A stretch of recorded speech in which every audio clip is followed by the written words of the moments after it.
चला कानबाई माता की जय. चलो.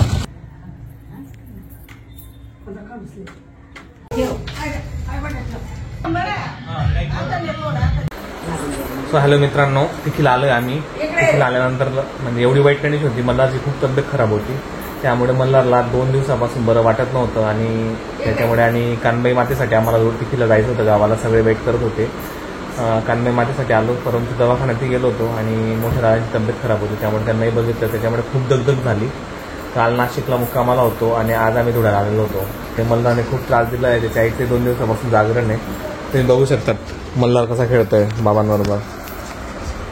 मल्हार जेव्हा बाबा आणि आजींना भेटतो त्यावेळेस त्याला बघण्यासारखं सीन असतं, कारण की तो बाबांना खूप प्रेम करतो. बाबा म्हणजे कितीही गर्दी असली ना, बाबांनी बोललं तर त्यांच्याकडे तो जायलाच हवा. आणि तुम्ही घरात बघू शकता काय तयारी चालली आहे, कारण आज बेसिकली रोट आहे आमच्याकडे.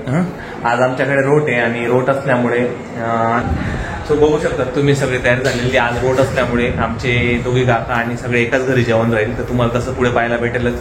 काय मल्हारने काय त्रास दिला तुला कालपासून खरं सांग.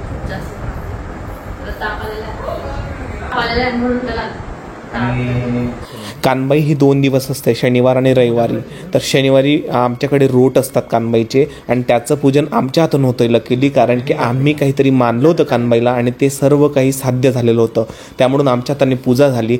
आणि महत्त्वाचं म्हणजे या दिवशी भाकर आणि हिरवी भाजी यांचं जेवण असतं. त्यामुळे आमचा संपूर्ण परिवार आमच्या घरी जेवायला होता. तर या ठिकाणी आई लोक गव्हाची पूजा करतायत, कारण हे गहू संपूर्णपणे संपवायचे असतात राखी पौर्णिमेच्या आदल्या दिवशीपर्यंत. त्यामुळे सगळे बसलेत. त्याच्यातच बघू शकता तुम्ही साईडला बाबा मल्हारसोबत कंटिन्यू खेळताय, कारण की मल्हार पुन्हा पुन्हा मध्ये येत होता. त्यामुळे बाबा कंटिन्यू मल्हारसोबत खेळत होते.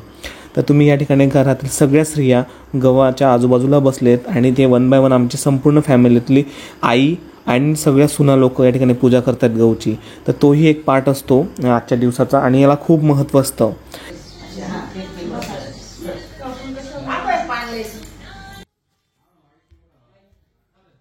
बेसिकली कानबाई माता म्हटलं म्हणजे खानदेश आठवायलाच पाहिजे आणि खानदेशामध्येच कानबाई माता मोठ्या उत्सवाने मनवली जाते. आणि कानबाई माता ही श्रावणामध्ये बसवली जाते. श्रावणातल्या नागपंचमी नंतरच्या पहिल्याच रविवारी हा कानबाई उत्सव आपण खानदेशामध्ये मोठ्या उत्साहाने साजरा करत असतो. तिथे तिथी वगैरे बघत नाही, परंतु कानबाई उत्सवाला फार जुनी परंपरा लाभलेली. कोणी म्हणतं या ठिकाणी हा कान्हा, कारण खानदेशातील लोक कान्हा म्हणून श्रीकृष्णाला मानतात, म्हणून त्यांनी देवीचा उत्सव सुरू करण्यासाठी कानबाई हे नाव घेतलं असावं. असं प्रामुख्याने सोनार, शिंपी, चौधरी, माडी अशा सर्वच समाजामध्ये हा सण साजरा केला जातो. तिखीमध्ये पाहायला गेलं तर आमच्या परिवारामध्ये काही पण कार्यक्रम असला ना तर सगळेजण एकीने लागत असतात. ती खूप विशेष गोष्ट आहे. आणि आजूबाजूच्या परिसरामध्ये जरी विचारलं तर नक्कीच ते म्हणतील की यांचा परिवार हा वेगळाच आहे, यात काही शंकाच नाही. हॅलो, आम्ही आता जस्ट कानबाई बसवायला चाललोय, मी आणि गायत्री आणि माझी मोठी काकू. तर बघू मग काय होतं पुढे. कुठे आपली बाकीची मंडळी.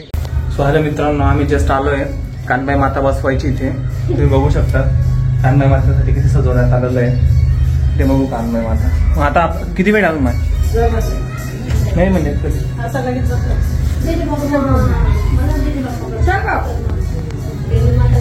दादांचे पण आलेले व्हिडिओमध्ये. तुम्ही आमचे व्हिडिओ बघता का नाही? मग बघतो म्हणून तर बनवतो मी व्लॉग बनवत बघत जातो मी आमचे. मल्हारने मस्तपैकी डोकं टेकून कानबाई मातेचा आशीर्वाद घेतला. तर ते एक मोठी विशेष गोष्ट होती, कारण मल्हारने प्रथमतः असा प्रकारचा नमस्कार केलेला होता. त्यामुळे त्यालाही मस्त दर्शन झालं आणि सगळ्यांना खूप आनंद झाला. कानबाई मातेचा बसवण्याचा मान आम्हाला लकीली भेटला आणि तो सर्वात भाग्यशाली आम्ही समजतो. आमच्या हाताने कानबाई माता स्थापन झाली. आणि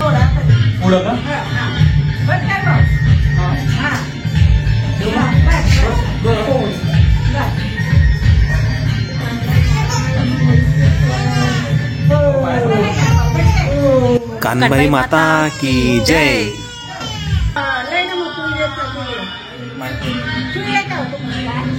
कानबाई मातेची स्थापना झाल्यानंतर मग कानबाई मातेच्या ज्या पण गोष्टी चढवायच्या असतात तो मातेचा हार असो, मातेच्या बांगड्या असोत की मातेची साडी असो की काही ती उटी असो, या सगळ्या गोष्टी प्रामुख्याने चढवल्या जात असतात आणि त्यानंतर पूर्ण स्थापना झाली असं समजलं जात असतं. त्याच्यात मल्हार तुम्ही बघू शकतात, मल्हार कसा बसला होता. सगळं काही मल्हार शेडोळ्याने शांतपणे बघत होता. मध्ये चिडचिड होत होती, परंतु मल्हार बाबा चिडचिड झाल्यानंतर थोडं खेळलं की तो पण हॅपी होत होता. अशा प्रकारे आम्ही या ठिकाणी कानबाईची स्थापनाही चालू होती आणि मल्हारही उपस्थित राहून सगळं काही त्याच्या डोळ्याने बघत होता. कारण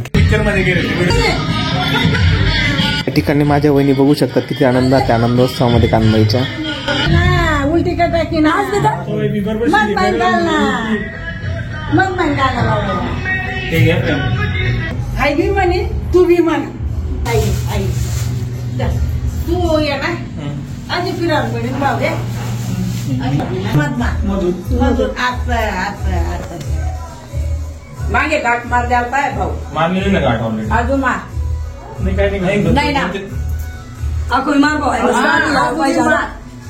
अरे असं यार पाहिजे जोडी मिसली जवळ मारा नाही मग जोडगीच मागे राहिली जोडीच मारा. कांदा माय म्हणा घेतला बोलेल सपना करा म्हणा तसा तसा घर ना पोरगाल बी सत ना भले बी सत नाही बाई म्हणा तुला ती सुख शांती ठेव म्हणा.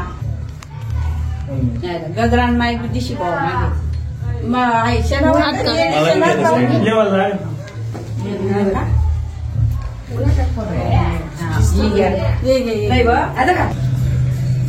तिला तिथं माय का तुम्ही माय खोबऱ्याच्या वाट्या त्या ठिकाणी आपण कानबाई मातेला चढवत असतो, त्यामुळे त्या ठिकाणी साईडलाच मी लावतोय ते सांगितल्याप्रमाणे. तर त्यानंतर रानबाई माता ही कानबाई जवळच बसत असते. ही एक विशिष्ट असतं, कारण कानबाई माता आणि रानबाई माता या दोघी माता त्या दिवशी बसतात आणि दोघींचं स्थापना त्या दिवशी सोबत केली जात असते, असं माझ्या जवळच बसलेल्या माझ्या काकूंनी आणि आजींनी सांगितलं. आला नाही ना ओ माय कधी रस नाचतो इकडे आम्ही थोडं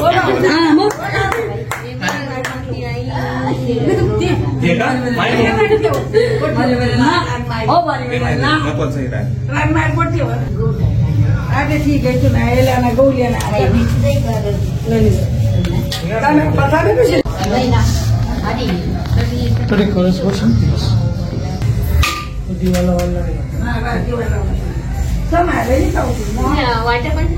त्याच्यामध्ये मल्हार आणि मी शांत मल्हारला खेळवत होतो, मध्ये मध्ये त्याच्याबरोबर नाचत होतो, कारण की आज कानबाईचा उत्सव चालू झालेला होता, त्याच्यामुळे सगळे काही हॅपी होते. तर काहीतरी त्याच्यामध्ये कानबाई मातेची ओटी बांधण्यामध्ये व्यस्त होती. तर ओटी कशी बांधतात कानबाई मातेची हे तुम्ही बघू शकतायत. तर आपण या ठिकाणी हातांच्या खाली आणि मागच्या साईडला गाठ बांधायची असते. ही एक सगळ्या गोष्टी नाविन्यपूर्ण असतात, कारण की पूर्वजांनी सगळ्या सांभाळलेल्या असतात.